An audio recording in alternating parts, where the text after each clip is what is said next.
Good morning, friends. My name is Chitrakan Singh, and today we are going to see one of the important chapters in the history of our country, and that is the Revolt of 1857. The Revolt of 1857 has played a very significant role in the molding the history of our country and how the things have changed after that particular revolt. इस chapter में हम लोग इसको हमने इस तरह से divide किया है कि पहले हम देखेंगे origin of discontent, then the period between 1757 and 1857. Third point will be the major causes of the revolt. Fourth हम देखेंगे कि रिवोल्ट कैसे स्प्रेड हुआ और कैसे शुरुआत हुई इस रिवोल्ट की. फिर हम बात करेंगे कि सेंटर्स ऑफ रिवोल्ट क्या रहा और कौन कौन लीडर्स थे इंपॉर्टेंट. फिर हम देखेंगे इसमें कि सप्रेशन कैसे हुआ रिवोल्ट का. सप्रेशन मतलब ये कि अगर रिवोल्ट सक्सेसफुल हुआ होता तो फिर हमें 1857 में इंडिपेंडेंस मिल गई होती, बट ऐसा नहीं हुआ. तो कहीं ना कहीं रिवोल्ट को सप्रेस किया गया और हम फुल्ली सक्सेसफुल नहीं हो पाए. फिर why the revolt failed, that is the biggest question कि रिवोल्ट फेल क्यों हुआ, एंड देन द कॉन्सिक्वेंसेस. सो हम इस चैप्टर को दो वीडियोज में डिवाइड करके देखेंगे. And let's begin. Origin of discontent मतलब क्यों ऐसा हुआ कि एकदम से एक पर्टिकुलर ईयर ऐसा आया जिसमें रिवोल्ट करने की ज़रूरत पड़ी, या मतलब जो एग्जिस्टिंग वो था लोग थे उनको लगा कि अब ऐसे मतलब शांतिपूर्वक तरीके से नहीं हो पाएगा और हमें कुछ मतलब विद्रोह करना ही पड़ेगा. तो इसकी शुरुआत हुई कहीं ना कहीं 1757 में, जब बैटल ऑफ प्लासी फॉट किया गया. और उसमें जो अंग्रेजी फोर्सेस थी, ब्रिटिश फोर्सेस थी, उन्होंने सिराजुद्दौला को, जो बंगाल के रूलर थे, उनको हरा दिया था. So the discontent started way back in 1757. और बैटल ऑफ पलासी एक इम्पॉर्टेंट माइलस्टोन रहा जिससे कि ब्रिटिश एम्पायर जो थी उसका एक एस्टेब्लिशमेंट होना शुरू हुआ इंडिया के अंदर. और मेजर लेवल पे मतलब ब्रिटिश एम्पायर फिर उसके बाद से सिग्निफिकेंटली आगे बढ़ी और वो एस्टेब्लिश कर पाए अपने आप को. एंड इस बैटल ने एक और चीज़ प्रूव करी कि जो ब्रिटिश की मिलिट्री सुप्रीमेसी थी, मतलब ब्रिटिश जो एक तरह से ताकतवर थे मिलिट्रीली, है ना, उनके पास मिलिट्री मतलब सुपर पावर की तरह एक तरह से वो उभरे. तो इस बैटल ने वो चीज़ भी प्रूव करी. So the battle of Plassey was the starting point जहाँ से वो डिसकंटेंट शुरू हुआ. And it continue till the year 1857. तो अगर हम देखते हैं तो कहीं ना कहीं एक 100 ईयर्स का स्पैन है. सो अब हम अगर ये कह रहे हैं कि 1757 से शुरू हुआ और कहीं ना कहीं 1857 में जाके हमने देखा कि वो आउटबर्स्ट हुआ, तो देख अगर ये फेज़ देखा जाए तो पूरे 100 ईयर्स का एक फेज़ है. और ये फेज़ अपने आप में पीसफुल नहीं था और इसमें बहुत सारे प्रॉब्लम्स आई, मतलब बहुत सारे इंटरनल स्ट्रगल्स रहे across the country, across the small groups. And इसमें हम देखेंगे तो ट्राइबल मूवमेंट्स भी आए इस पीरियड के दौरान. फिर जो हमारे पीजेंट्स थे उन्होंने भी विद्रोह किया अलग अलग जगहों पे. फिर एग्रीकल्चर से रिलेटेड जो हमारे फार्मर्स थे वो भी, उनको भी बहुत सारी प्रॉब्लम्स थी, तो एग्रेरियन रायट्स हुए और सिविल रिबेलियंस भी हुए. तो अगर आप ये इसमें एक चार्ट, इसमें एक हमने डायग्राम बनाया है, इसमें हमने आउटबर्स्ट बीच में लिखा है और उससे लिंक अगर आप देखेंगे तो चार चीज़ें हैं, मतलब जैसे ट्राइबल मूवमेंट्स हैं, फिर एग्रेरियन राइट्स हैं, फिर सिविल रिबेलियंस हैं और चौथा पीजेंट अपराइजिंग्स हैं. सो इन सब चारों चीज़ें ने मिल के मतलब जो आउटबर्स्ट हुआ उसका मतलब एक तरह से फ्रेमवर्क तैयार किया.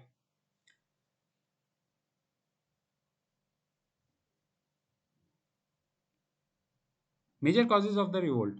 अब किसी भी चीज़ को होने के उसके पीछे रिवोल्ट के कारण तो होते हैं.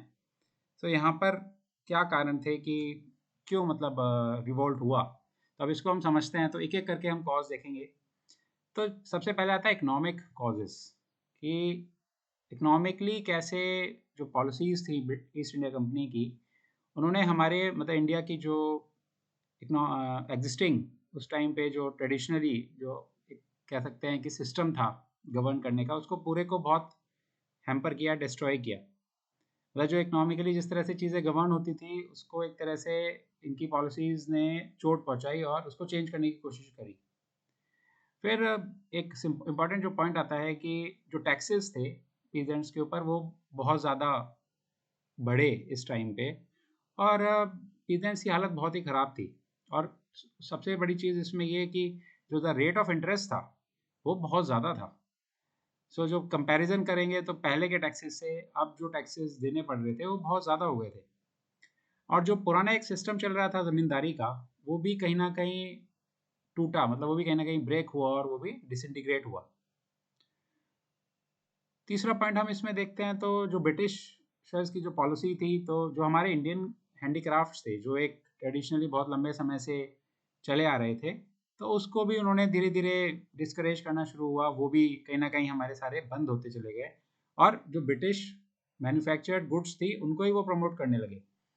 तो देखा जाए तो एक तरह से जो इनकी रोज़ी-रोटी थी इंडियन हैंडीक्राफ्ट्स की, या इनका जो ब्रेड एंड बटर था, वो कहीं न कहीं बंद होने लगा और ब्रिटिशर्स जो गुड्स मैन्युफैक्चर करते थे, उसी को वो इंडियन मार्केट में सेल करने लगे। तो इससे कौन-कौन से ग्रुप्स हैम्पर, मतलब ग्रुप्स को नुकसान हुआ? एक तो आर्टिसंस को, और जो लोग हैंडीक्राफ्ट्स इंडस्ट्री से जुड़े हुए थे, उनको भी प्रॉब्लम हुई। फिर फोर्थ पॉइंट में है कि free trade one way and refusal to impose protective duties against machine made goods. मतलब अब यहाँ से क्या होने लगा कि इंडिया केवल रॉ मटेरियल सप्लाई करने के लिए एक तरह से बन गया सोर्स। यहाँ से रॉ मटेरियल इंग्लैंड जाता था, वहाँ से मैन्युफैक्चर्ड होते थे गुड्स और वापस से वो इंडिया के अंदर सप्लाई कर दिए जाते थे और वही सेल होते थे। सो वन वे ट्रैफिक हो गया। और इसको फेवर किया ब्रिटिशर्स ने, और उन्होंने कोई प्रोटेक्टिव, मतलब कोई ड्यूटी, मतलब कोई टैक्सेस नहीं लगाए उस पर। तो धीरे धीरे इंडियन का जो ट्रेडिशनल एक सिस्टम था इकोनॉमिकली, वो पूरी तरह से विध्वंस होने लगा, वो पूरी तरह से डिस्ट्रॉय होने लगा। और ब्रिटिशर्स अपने जो मैन्युफैक्चर्ड किया उन्होंने गुड्स को, उसी को वो इंडिया के अंदर सेल करने लगे। सो ये इकोनॉमिक कॉजेज आते हैं 4, जो हमें ध्यान में रखने हैं। अब इकोनॉमिकली क्या क्या केवल इकोनॉमिक कॉजेज की वजह से रिवोल्ट हो सकता है क्या, अगर हम सोचें तो the answer is no. Revolt, विद्रोह होने के लिए मल्टीपल कॉजेज होने चाहिए। सो इसमें सेकंड कॉज आता है पॉलिटिकल कॉजेज। सो पॉलिटिकली क्या हुआ कि अभी तक ब्रिटिशर्स जो थे वो अपना trade as a East India company की तरह ट्रेड करने आए और ट्रेड कर रहे थे। बट अब उन्होंने धीरे धीरे इंडिया के डिफरेंट डिफरेंट प्रोविंसेस पे कब्जा करना शुरू किया थ्रू वॉर।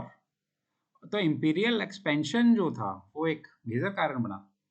और इस फेज में अगर हम देखेंगे कि 1757 से लेके 1857 तक बहुत सारा उन्होंने पॉलिसी फॉलोज करी ऐसी, जिसमें फर्स्ट पॉलिसी आती है द पॉलिसी ऑफ एनेक्सेशन। या तो वो वॉर के थ्रू एनेक्स कर लेते थे किसी भी एक पर्टिकुलर टेरिटरी को या किसी पर्टिकुलर प्रोविंस को, और नहीं तो किसी ना किसी तरह से, मतलब उन्होंने अपने एक्सपेंशन शुरू कर दिया। फिर दूसरा तरीका क्या था कि अगर वॉर से नहीं हो पा रहा तो वो डिप्लोमेटिक मीन्स या फिर एडमिनिस्ट्रेटिव तरीके से उसको कब्जा कर लेते थे। मतलब ऐसी पॉलिसी बना देते थे कि भाई दूसरा जो राज्य है वो अपने आप को सबमिट ही कर देगा कि हाँ ठीक है, हम आपको आपके साथ ही चलेंगे, हम आपको अंडर में ही रहेंगे। इसके लिए उन्होंने अलग अलग चीज़ें अपनाई, जैसे पहला था सब्सिडियरी अलायंस, सेकंड था डॉक्ट्रिन ऑफ लैप्स, जो जो कि मतलब दोनों ही अपने आप में पॉलिसीज थी एडमिनिस्ट्रेटिव तरीके से कॉन्कर करने की। तो अब जो एग्जिस्टिंग जो रूलिंग प्रिंसेस थे इंडिया के अंदर, अब आप देखेंगे वो कोलैप्स होने लगे, मतलब उनकी अथॉरिटी धीरे धीरे जाने लगी। तो ये तो नेचुरल सी बात है कि अगर हमारी अथॉरिटी जाने लगेगी तो हमें गुस्सा तो आएगा। तो सारे प्रिंसेस भी they were filled with anger and they waited for an opportunity to take the revenge from British. और वो इंतजार कर रहे थे ऐसे मौके का जहां पर अंग्रेजों को मुंहतोड़ जवाब दिया जाए, ब्रिटिशर्स को मुंहतोड़ जवाब दिया जाए और अपना वर्चस्व वापस से लिया जाए। सो ये हो गए आपके पॉलिटिकल कॉजेस। पॉलिटिकल कॉजेस के बाद आता है एडमिनिस्ट्रेटिव कॉजेस। एडमिनिस्ट्रेटिव कॉजेज मतलब कि क्या एडमिनिस्ट्रेशन भी हैम्पर हुआ, क्या एडमिनिस्ट्रेशन में भी कुछ चेंजेस हुए जिसकी वजह से उसने कंट्रीब्यूट किया रिवोल्ट को? तो आंसर इज यस। पहला था पुलिस। पुलिस एडमिनिस्ट्रेशन कोलैप्स हुआ। और petty officials. Third, lower law courts. मतलब आप ये समझिए कि इतना करप्शन हो गया था ईस्ट इंडिया कंपनी के टाइम पे कि जिसकी वजह से लोग बहुत परेशान हो गए। Corruption was spread to the bottom. और जिसकी वजह से नॉर्मल लोगों को बहुत प्रॉब्लम होने लगी and people were very angry and they were very suffocated. So कुछ हिस्टोरियंस तो इवन ये भी बिलीव करते हैं कि जो हम आज की डेट में जो एक रैम्पेंट हम एक करप्शन देखते हैं इंडिया के अंदर, so that is the legacy of the company rule. It is started from there, क्योंकि कंपनी जब आई East India company, so they used to offer gifts to the ruling princes and other things. So कहीं ना कहीं corruption भी उस time से spread होना शुरू हुआ and it went from top to the bottom. So administrative causes भी कहीं ना कहीं जिम्मेदार थे।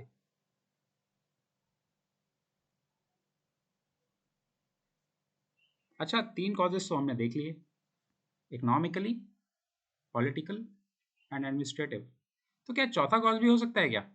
और था, और ये मेजर कॉज था, socio religious causes. Religion India का एक बहुत बड़ा फाउंडेशन है और वो हमारी कंट्री को डिफाइन करता है। We are very much, we are a propagator of religion from the early ages, और हम पाइनियर हैं रिलीजन्स को स्प्रेड करने में in the different countries through various means. तो सोशियो सोसाइटी और रिलीजन को मिला के भी कुछ चेंजेस हुए क्या, जिसकी वजह से प्रॉब्लम हुई? एंड यस, हुए। द क्रिश्चियन मशीनरीज जो थे, जो क्रिश्चियनिटी को स्प्रेड कर रहे थे इंडिया के अंदर, they were looked with suspicion by the Indians. क्यों? क्योंकि वो हमारे रिलीजन को हिट कर रहे थे and they were trying to convert our people into Christian, मतलब अपने उसमें वो चेंज करना चाह रहे थे, कन्वर्जन करना चाह रहे थे क्रिश्चियनिटी में। अब सोशल रिलीजियस रिफॉर्म अगर हम बात करें तो क्या हुआ कि सती एक प्रथा थी जिसका एबोलिशन हुआ, विडो रीमैरिज को सपोर्ट करने की बात की गई, वुमेन एजुकेशन की बात की गई। तो जब ये चीज़ें हालांकि अच्छी थी, तीनों चीज़ें, मतलब they were in the favour in the empowerment of women, ये तीनों चीज़ें पॉजिटिव थी, लेकिन उस टाइम पे एग्जिस्टिंग जो लोग थे उनको ऐसा लगा कि ये ब्रिटिशर्स बाहर से आके और हमारे इंटरनल जो सोशल रिलीजियस स्ट्रक्चर है उसको कहीं ना कहीं उसमें इंटरफेयर कर रहे हैं और उसमें चेंजेस लाने की कोशिश कर रहे हैं। सो इस वजह से भी बहुत सारे लोग इनके अगेंस्ट में हो गए। थर्ड वॉज कि जो गवर्नमेंट का डिसीजन था कि मॉस्क और जो ज़मीन थी मंदिरों की, उनको टैक्स इम्पोज कर देंगे। तो वो भी लोगों के मन में डर हो गया कि मतलब उनकी एक धार्मिक आस्था पे चोट चोट लगी और उनको लगा कि अब मंदिर और मस्जिद में जाने में भी हमें टैक्स पे करना पड़ेगा। सो ये सोशल रिलीजियस कॉजेज भी अपने आप में बहुत इंपॉर्टेंट हैं, जो उस लंबे पीरियड के 100 साल के पीरियड में रिवोल्ट को कहीं ना कहीं स्प्रेड करते हैं। अच्छा, हमने अब इंटरनल कॉजेज तो देख लिए कि इंडिया के अंदर जो चीज़ें चल रही थी या जो रीजंस थे जिसकी वजह से रिवॉल्ट हुआ, बट क्या बाहर की चीज़ों ने भी मतलब कहीं ना कहीं उसको एक तरह से आग देने का काम किया या फिर उसको मोमेंटम दिया क्या? तो हाँ, हमारा आंसर यस है इस बार भी। और आउटसाइड मतलब जो इंडिया के बाहर जो चीज़ें हो रही थी या जो वॉर्स हो रहे थे, वो भी बहुत ज़्यादा इफेक्ट किया हमारे उस पर।